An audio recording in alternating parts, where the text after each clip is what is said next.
سب سے پہلے میں اپنے قائد محترم ڈاکٹر سعید زادہ ابوالخیر محمد زبیر صاحب کا تہہ دل سے شکریہ ادا کرتا ہوں کہ آپ نے آج معاون خصوصی وزیر اعلیٰ سندھ محترم سعید قریشی صاحب کو جو عشائیہ پیش کیا گیا ہے اس پر آپ کو مبارکباد پیش کرتا ہوں۔ آپ کے ساتھ عاجز دھامرا صاحب بھی موجود ہیں۔ میں آپ کے ساتھ ایک بنیادی بات کرنا چاہتا ہوں، سب کے سب یہاں موجود ہیں۔ الحمدللہ ہم نے لا الہ الا اللہ محمد رسول اللہ پڑھا ہے۔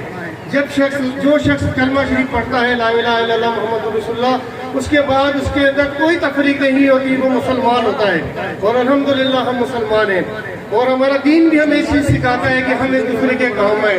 آج الحمدللہ پیپلز پارٹی کو یہ اللہ تبارک و تعالیٰ نے موقع دیا ہے کہ وہ لوگ جو ہے اس شہر کی خدمت کریں، اور یہ بڑے فخر کی بات ہے پیپلز پارٹی کے لیے۔ اور میں اپنے قائد ڈاکٹر صاحب زادہ ابوالخیر محمد زبیر صاحب کا بھی شکریہ ادا کرتا ہوں کہ آپ نے فراغ دل کے ساتھ پیپلز پارٹی کے تمام دوستوں کو یہاں جمع کیا، جو پیپلز پارٹی کے ساتھیوں نے یہاں کام کیا ہے، ان کا شکریہ ادا کرنے کے لیے۔ انشاءاللہ تبارک و تعالیٰ پاکستان پیپلز پارٹی اور جمعیت علماء پاکستان مل کے اس شہر کی خدمت کرے گی۔ یہ شہر اہل سنت کا شہر ہے، یہ شہر قائد ملت اسلامیہ علامہ شاہ احمد نورانی صدیقی رحمۃ اللہ تعالیٰ علیہ کا شہر ہے۔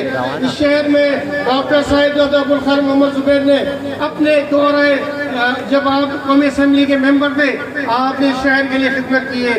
آج ایک دفعہ پھر قائد محترم ڈاکٹر صاحب زادہ ابوالخیر محمد زبیر صاحب نے فراغ دل کے ساتھ پیپلز پارٹی کے تمام دوستوں کو یہاں دعوت دی، اور آپ سب کے ساتھ یہاں جمع ہے۔ انشاءاللہ تبارک و تعالیٰ جو شخص اس شہر کی خدمت کرے گا، جمعیت علماء پاکستان اس کو سرائے گی۔